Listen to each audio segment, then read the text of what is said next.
Soal nomor 19, diberikan beberapa larutan dengan parameter lainnya. Peserta didik dapat menentukan urutan kenaikan titik didih larutan tersebut dengan benar.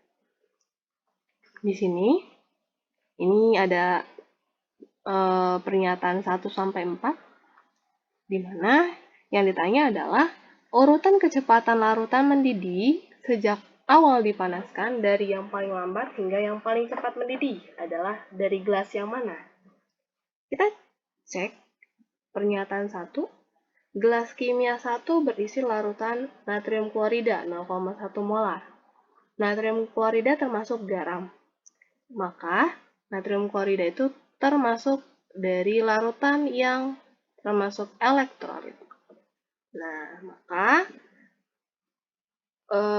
untuk menentukan dia membandingkan mana yang titik didihnya paling tinggi adalah dengan cara, rumus titik didih itu adalah TB sama dengan TBO dikurang ditambah delta TB karena judulnya adalah kenaikan titik didih. Maka titik didih larutan si TB akan tinggi, dia akan berbanding lurus dengan jika kenaikan titik didihnya juga tinggi.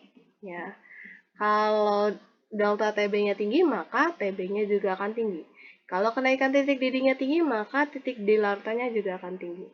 Nah, nilai delta TB ini rumusnya adalah KB dikali molal untuk yang non-elektrolit. Sedangkan untuk yang elektrolit, delta TB sama dengan KB dikali molal dikali I untuk yang elektrolit. Maka, agar nilai delta TB-nya besar, apa yang harus dilakukan? Maka molal dikali I-nya harus tinggi juga. Nah, yang dikali I hanya yang elektrolit. Kalau non-elektrolit berarti nggak usah dikali I. Nah, maka kita cek. Di sini nggak ada nilai I-nya, nggak diketahui. Sedangkan rumus I adalah 1 ditambah N-1 dikali alfa. Di sini tidak diketahui nilai alfa. N-nya adalah jumlah ion. Karena nilai alfa tidak diketahui, maka nilai I-nya akan sama dianggap dengan jumlah ionnya. Di mana molalnya 0,1 dikali berarti I-nya Na-nya 1, Cl-nya 1, berarti I-nya adalah 2. Berarti 0,2. Yang kedua, gelas larutan 2 berisi larutan urea, berarti termasuk non-elektrolit. Maka tidak dikali I. Maka yang kita cek adalah hanya 0,1 aja. Yang ini aja. Sedangkan gelas ketiga ada FeCl3, besi 3 klorida. Berarti dia termasuk elektrolit. Maka molal kali I-nya 0,1 dikali Fe-nya 1, Cl-nya 3, berarti dikali 4. Berarti 0,4. Nah, yang keempat, ini ada asam asetat. Ya, berarti termasuk elektrolit. Berarti 0,1 molarnya dikali H plusnya 1, C3CO-nya 1, berarti dikali 2. Tapi termasuk yang lemah ya, dia 0,2. Yang ini termasuk elektrolit lemah dibandingkan yang NaCl. Maka urutan kecepatan mendidih dari yang paling lambat ke yang paling tinggi adalah yang urea berarti paling lambat karena molal kali I-nya paling sedikit. Terus yang kedua adalah yang asam asetat. Yang ketiga yang natrium klorida. Terus ya setelah itu adalah yang besi 3 klorida. Berarti nomor 2, 4, 1, 3. Ya, berarti yang C. Gitu. Untuk soal lainnya, di sini sama kayak tadi, urutan titik didih semakin tinggi dari keempat larutan. Jadi dari yang paling rendah ke yang paling tinggi. Sama kayak tadi, kalau titik didihnya tinggi, ya, maka delta TB-nya juga akan tinggi. Delta TB akan tinggi jika molal kali I-nya tadi tinggi. Nah, kita cek ya.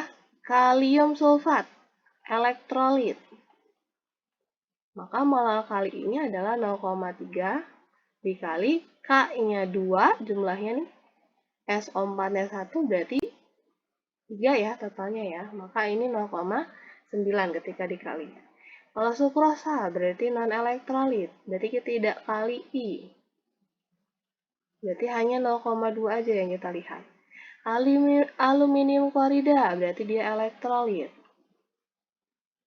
Berarti 0,2 dikali Al-nya 1, Cl-nya 3 berarti 4. Jadi ini 0,8. Magnesium sulfat elektrolit.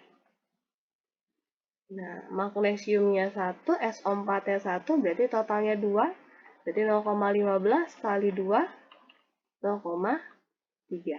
Berarti yang paling rendah sampai yang paling tinggi adalah yang nomor 2 yang paling rendah. Terus yang nomor 4 yang paling rendah kedua. Terus nomor 3 baru nomor 1 yang paling tinggi. Semakin tinggi berarti dari rendah ke tinggi. Berarti nomor 2, 4, 3, 1. Yang B. Gitu ya. Nah, terus kita cek lagi. Diberikan beberapa persamaan reaksi. Peserta didik dapat menentukan persamaan reaksi yang bukan redoks. Kita cek di sini. Nah, nomor 20 ya. Ciri dari reaksi redoks adalah ada unsur bebas atau molekul unsur. Nah, option A ya, ini ada N2 unsur bebas, H2 molekul unsur maksudnya. H2 juga molekul unsur. Berarti ya udah, berarti redoks. Gitu. Nah, yang C, ini ada unsur bebas Zn, sayang. H2 molekul unsur, berarti redoks. Yang ditanya adalah yang bukan redoks. Yang D, ini ada Cl2, redoks. Yang E, ini ada I2, molekul unsur, redoks. Berarti yang bukan redoks adalah yang B. Nah, terus yang ini yang bukan redoks juga. Yang ditanya yang bukan redoks juga. Yang mana yang bukan redoks? Ini ada Cl2 tadi redoks, I2 redoks. Ya. Pb unsur bebas, O2 O2 itu molekul unsur berarti dia redoks. Cl2 sama I2 molekul unsur ya. Cu unsur bebas berarti dia termasuk redoks.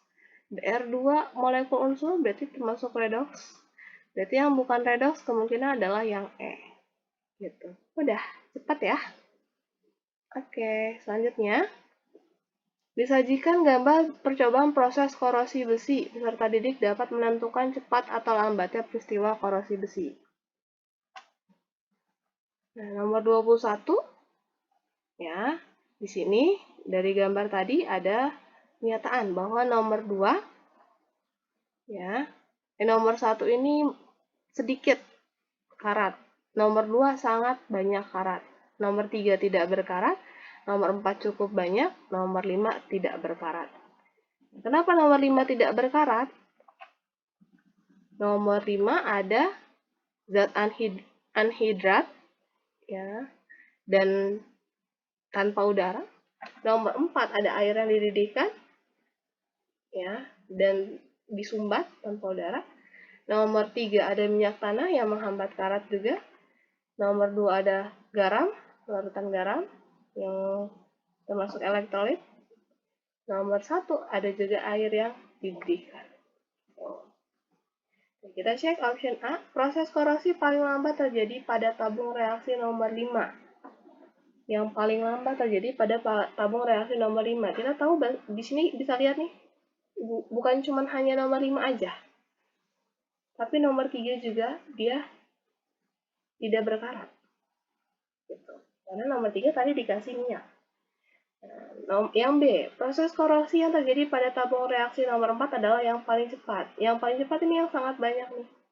Berarti bukan nomor 4, nomor 2. Yang C, proses korosi pada larutan elektrolit adalah yang paling cepat, yaitu pada tabung nomor 2. Nomor 2 katanya lebih cepat daripada nomor 4. Benar ya, nomor 2 sangat banyak, nomor 4 cukup banyak. Hal ini karena NaCl merupakan larutan garam, sedangkan CH3COH merupakan larutan asam lemah. Ini benar.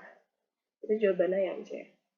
Yang D, yang salah yang mana? Proses korosi yang terjadi pada tabung reaksi nomor 1 lebih cepat. Harusnya lebih lama karena baru muncul. Lebih lama daripada nomor 2. Harusnya gitu ya. Terus yang E, proses korosi pada larutan elektrolit adalah yang paling cepat, yaitu pada nomor 4. Nomor 4 tadi cukup banyak nih. Katanya nomor 4 lebih cepat daripada nomor 2, berarti salah nih. Harusnya nomor 2 yang lebih cepat, gitu. Oke. Nah, terus untuk yang ini juga sama tadi ya. Ini mana yang paling cepat katanya. Nomor 1 ada air garam. Ya. Nomor 2 ada penghambatnya yaitu kapas sama anhidrat. Nomor 3 ada larutan elektrolit juga, tapi tanpa udara. Nomor 4 ada air yang dididihkan. Nomor 5 ada udara. Nah, berarti nomor option A, pada tabung 1 proses korosi berlangsung lambat karena dimasukkan ke dalam larutan elektrolit. Harusnya kalau dimasukkan ke dalam larutan elektrolit dia justru paling cepat. Apalagi dia dengan udara ya, ada udara ya. Nomor 1 sama nomor 3 sama-sama elektrolit, tapi nomor 1 ada udara, nomor 3 nggak ada udara, tanpa udara. Yang B, pada tabung 2 proses korosi berlangsung lambat karena diberikan kapas. Ini bisa jadi ya, bisa jadi benar ya. Tapi dia juga ada anhidratnya juga selain kapas. Yang C, pada tabung 3 proses korosi lebih cepat dibandingkan tabung 4 karena adanya larutan elektrolit. Nah, ini benar nih nomor 3 nih. Ada larutan elektrolit. Nomor 4 kan air yang dididihkan. Nomor 3 larutan elektrolit dan keduanya sama-sama ditutup tanpa udara. Gitu. Jadi yang C benar. Yang D, pada tabung 4 proses korosi berlangsung cepat karena adanya uap air dan suhu yang tinggi. Gitu. Nah, dia memang cepat, tapi tidak secepat yang ada larutan elektrolit. Terus yang E, pada tabung 5 proses korosi berlangsung cepat karena adanya uap air dan udara terbuka. Memang benar nomor 5 cepat, tapi nomor 5 itu nggak secepat yang nomor 1 dan nomor 3. Gitu. Makanya yang nomor 5 kurang tepat juga. Gitu. Jadi yang paling tepat adalah yang C. Yang nomor 3 lebih cepat daripada yang tabung nomor 4. Gitu.